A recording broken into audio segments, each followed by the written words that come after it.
मुझे बहुत प्रसन्नता है कि कृषि मंत्रालय की जिम्मेवारी को और आगे बढ़ाने के लिए नीति आयोग ने इस कार्यशाला के रूप में एक देशव्यापी पहल की है। इस पहल के लिए मैं नीति आयोग का हृदय से धन्यवाद करता हूं और कृषि मंत्रालय की ओर से आप सब उपस्थित सज्जनों का हृदय से बहुत बहुत स्वागत करता हूं। बहुत बहुत अभिनंदन इस मौके पर करना चाहता हूं। हम सब भारतवर्ष के नागरिक हैं। हमारी अपनी परंपराएं हैं, सिद्धांत हैं। युग के साथ चलना हमें आता है। इसलिए कई बार कहा जाता है कि कुछ बात तो ऐसी है कि हस्ती मिटती नहीं हमारी। ये हस्ती मिटती इसलिए नहीं है कि हम लकीर के फकीर नहीं। यह देश ऐसा देश है जिसमें राम की भी व्याख्या लोगों ने अपने अपने प्रकार से की है। गीता को भी लोगों ने अपने अपने तरीके से विश्लेषित किया है। सबको स्वतंत्रता है, सबको आगे चलने की ललक है और समय के साथ हम अपने आप को दुरुस्त करें, यह प्राथमिकता हमारी आध्यात्मिक दृष्टि से भी रही है और व्यापारिक दृष्टि से भी रही है, कृषि की दृष्टि से भी रहे। यह समय की आवश्यकता है। भारत कृषि प्रधान देश है। हमारा मुख्य व्यवसाय कृषि से जुड़ा है।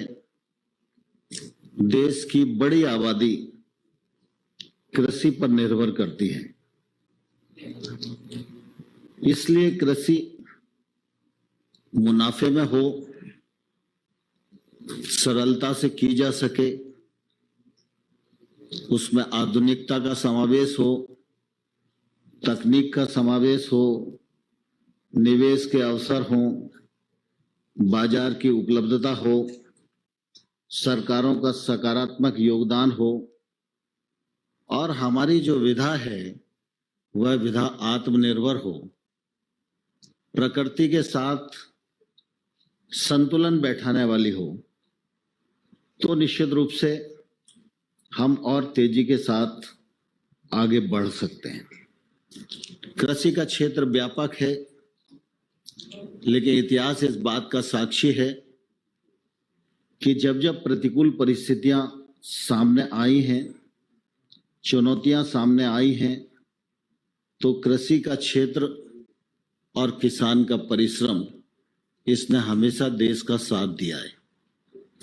कोविड के कालखंड को भी अगर हम देखते हैं तो हमारे ध्यान में आएगा कि सारी दुनिया का पहिया थम गया था, लेकिन केंद्र सरकार की प्रधानमंत्री नरेंद्र मोदी जी के नेतृत्व में जो कृषि के क्षेत्र में सहूलियतें दी गईं, उसका यह परिणाम रहा कि इतनी प्रतिकूल परिस्थिति में भी कृषि ने अच्छी पैदावार दी।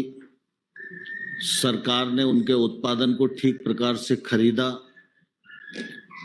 और अगली फसलों की भी तैयारी प्रतिकूल परिस्थिति में किसान ने गत वर्ष की तुलना में अधिक अच्छी की। जीडीपी की दृष्टि से भी हम देखें तो कृषि क्षेत्र एक संतोषजनक स्थिति में खड़ा हुआ है। इसलिए कृषि को मजबूत करना, कृषि पर ध्यान देना, कृषि में परिवर्तन करना और कृषि आत्मनिर्भर कृषि के रूप में तब्दील हो, इस दिशा में अग्रसर होना यह समयानुकूल है। यह सच है कि एक समय था जब हमारे देश में खाद्यान्न का अभाव था। हरित क्रांति आई, हमने अपने को बदला और रासायनिक खेती आरंभ की। हमारे वैज्ञानिकों के अनुसंधान, किसान का परिश्रम, सरकार की कृषि हितैषी नीतियां और केमिकल का योगदान, इन सबको साथ लेकर हम आगे बढ़े तो निश्चित रूप से आज हम खाद्यान्न की दृष्टि से देखें तो जैसा अमिताभ कांत जी बता रहे थे कि हमारे पास प्रचुरता है और दुनिया को निर्यात करने की भी स्थिति में हम हैं। कृषि उत्पादों की दृष्टि से अगर हम देखेंगे तो दुनिया में या तो हम पहले नंबर पर खड़े हैं या दूसरे क्रम पर खड़े हैं। कोविड के कालखंड को भी दृष्टिगत रखते हुए अगर हम देखेंगे तो विगत दिनों में लगभग कृषि उत्पादों का जो निर्यात है वो लगभग 4 लाख करोड़ रुपए का निर्यात हुआ है। यह हम सबको कृषि के क्षेत्र में काम करने के लिए और उत्साहित करता है। आज आवश्यकता इस बात की है कि कृषि के क्षेत्र से और अधिक रोजगार की उत्पन्नता हो, क्योंकि कृषि के क्षेत्र पर जितनी आबादी निर्भर है उसकी मात्रा ज्यादा है। इसलिए गांव के गांव में ही कृषि का क्षेत्र और रोजगार उपलब्ध करे, यह हमारी आवश्यकता है। दूसरा, कृषि के क्षेत्र में काम करते हुए किसान की आमदनी बढ़े, इसके लिए प्रधानमंत्री जी ने आह्वान किया। दलवई कमेटी उस पर काम कर रही है, राज्य गंभीरता के साथ काम कर रहे हैं। बहुत सारी सफलता की कहानियां किसान की आमदनी दोगुनी करने की हम सब लोगों के सामने आई हैं। इस वर्ष हम उनमें से कुछ को प्रकट करने वाले भी हैं। लेकिन जब हम कृषि के क्षेत्र पर विचार करते हैं तो निश्चित रूप से हमारी जिम्मेवारी ठीक वैसी है जैसे हम अपने शरीर के बारे में विचार करते हैं। हमारा शरीर स्वस्थ हो, निरोग हो, स्फूर्तिदायक हो, उत्साह के साथ हम अपनी जिम्मेवारी को पूरा कर सकें, इसके लिए हम विभिन्न आयामों पर काम करते हैं। अच्छा खान पान रखते हैं, योग करते हैं, जिम जाते हैं, ध्यान करते हैं, जिससे कि शरीर पूरी तरह स्वस्थ रहे और जो जिम्मेवारी मेरे पास है वो जिम्मेवारी को मैं ठीक से पूरा कर सकूं। ठीक इसी प्रकार से आज यह आवश्यकता है कि हमारी भूमि का भी स्वास्थ्य ठीक रहे। यह सच है कि केमिकल फर्टिलाइजर और पेस्टिसाइड ने उत्पादन में हमको आगे बढ़ाया है, लेकिन उसकी अपनी एक सीमा है और वो सीमा सबके सामने आ गई है। जहां पर फर्टिलाइजर का बहुत अधिक उपयोग हो रहा है वो लालच में कर जरूर रहे हैं, लेकिन वो महसूस कर रहे हैं कि वो गलती कर रहे हैं। मैं पंजाब के मित्रों से कई बार बात करता रहता हूं। कोई भी किसान उस प्रकार की खेती करते हुए पैसे तो कमाता है लेकिन प्रसन्न दिखाई नहीं देता। पानी की दृष्टि से परेशान है, फर्टिलाइजर दिनों दिन मात्रा बढ़ती जा रही है उससे परेशान है, और कई बार तो ऐसी स्थिति है कि मैं उगाता हूं और फर्टिलाइजर भरपूर डालता हूं, पेस्टिसाइड का भरपूर उपयोग करता हूं, और जो मैं अपने खेत में उत्पादन करता हूं वो दूसरों को बेचता हूं, लेकिन स्वयं उसका उपयोग नहीं करता। यह सच्चाई भी अब सामने आने लगी और इसलिए समय के साथ अपने को दुरुस्त करना, परिवर्तित करना यह जरूरी है और इसलिए जैविक खेती की ओर देश ने कदम बढ़ाए और मुझे कहते हुए प्रसन्नता है कृषि मंत्रालय की परंपरागत कृषि योजना के अंतर्गत आर्थिक सहायता भी दी जाती है और आज किसानों के परिश्रम के परिणाम स्वरूप 38 लाख हेक्टेयर क्षेत्र में लगभग जैविक खेती हो रही है। प्राकृतिक खेती के बारे में भी विचार आया और प्राकृतिक खेती प्रकृति के साथ अधिक संतुलन बैठाने में कामयाब है और इसलिए लगता है कि इस पर भी बल दिया जाए। प्रधानमंत्री नरेंद्र मोदी जी लगातार अपनी दूरदृष्टि के कारण कई चीजों का आभास करते रहते हैं और समय पर उनके लिए जो कुछ योजना करनी है वो करते रहते हैं। सुभाष पालेकर जी, आचार्य देवव्रत जी, विजय कुमार जी, भागैया जी, ऐसे कई लोग हैं जिन्होंने प्राकृतिक खेती को एक विधा के रूप में देश के सामने रखा। यह हमारी देशज पद्धति है, प्रकृति के साथ तालमेल बैठता है, किसान की लागत कम होती है, परिश्रम थोड़ा ज्यादा है, लेकिन आज गौधन जो देश के सामने एक समस्या बन गया है, यह समस्या मनुष्य के द्वारा खड़ी हुई अप्राकृतिक समस्या है क्योंकि हम गाय के प्रति अपनी जिम्मेवारी का एहसास नहीं कर रहे हैं और वो समस्या के रूप में खड़ी हो गई। धीरे धीरे वो समस्या राजनीतिक समस्या भी बनती जा रही है। चुनाव के समय इस प्रकार की समस्याएं मुद्दा भी बनती जा रही हैं।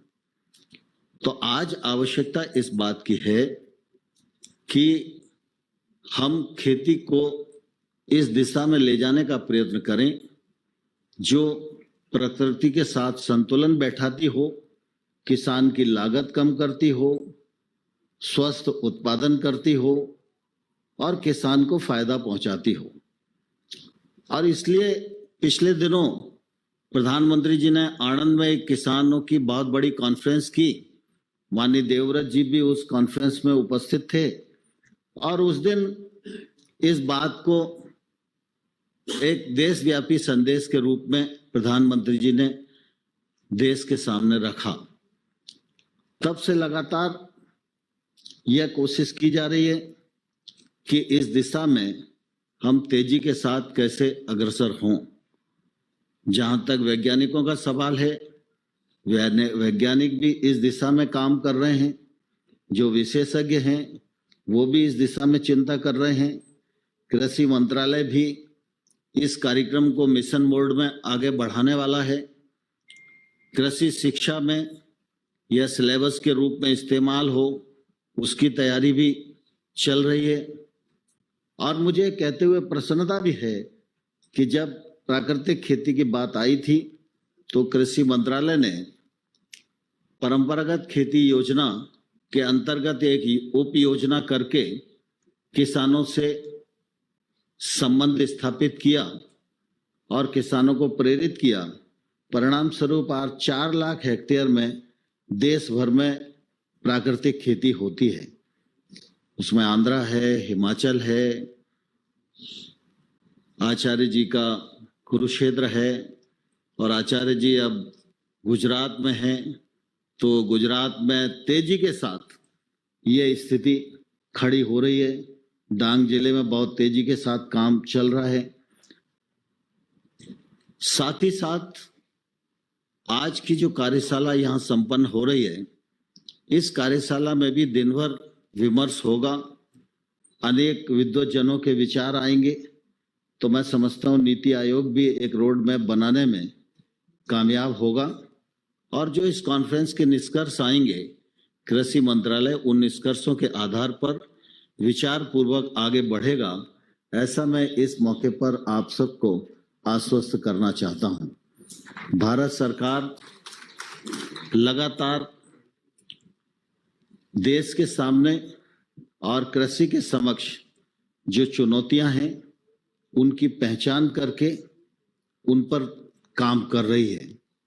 जब खेती है तो खेती रसायन मुक्त खेती के रूप में तब्दील हो, इस दिशा में भी पहल है। साथ ही साथ वो रकबा जिसमें केमिकल फर्टिलाइजर का उपयोग अभी तक नहीं हुआ, जैसा कि रमेश चांद साहब कह रहे थे, तो कृषि मंत्रालय ने लार्ज सर्टिफिकेशन प्रोग्राम शुरू किया है और हमने सब राज्यों को लिखा है, क्योंकि हर राज्य में ऐसी भूमि विद्यमान है जिस पर केमिकल फर्टिलाइजर का, पेस्टिसाइड का उपयोग नहीं हुआ। हमने राज्य सरकारों को कहा है कि आप प्रपोजल हमको भेज दो प्रमाणित करके, तो हम उसको पूरा का पूरा जैविक रकबा घोषित कर देंगे। इस प्रोग्राम के तहत अभी हम लोगों ने निकोबार और लद्दाख इस पूरे एरिया को लार्ज सर्टिफिकेशन के अंतर्गत प्रमाणित किया है और बाकी मुख्यमंत्रियों से भी लगातार हम लोग बात कर रहे हैं, जिससे कि इस क्षेत्र पर पहले फोकस किया जाए तो वो आज से ही जैविक हो जाएगा, तो खेती का रकबा भी बढ़ेगा और जो हमारा उद्देश्य है वो भी सफल होगा। और एकदम जो कई बार लोगों को लगता है कि केमिकल फ्री खेती अगर हो जाएगी तो उत्पादन कम हो जाएगा, ऐसा संकट हो जाएगा, वैसा संकट हो जाएगा, इन सब के लिए भी वो एरिया इतना मुफीद है कि जब एक बार प्राकृतिक खेती को लोग वहां देखेंगे और जब उस खेती में फायदा हो रहा होगा तो स्वाभाविक रूप से वो अपने आप को कभी भी परिवर्तित करने के लिए स्वतंत्र होंगे। कई चीजों के लिए हमारी दुनिया में अनेक देशों पर निर्भरता है।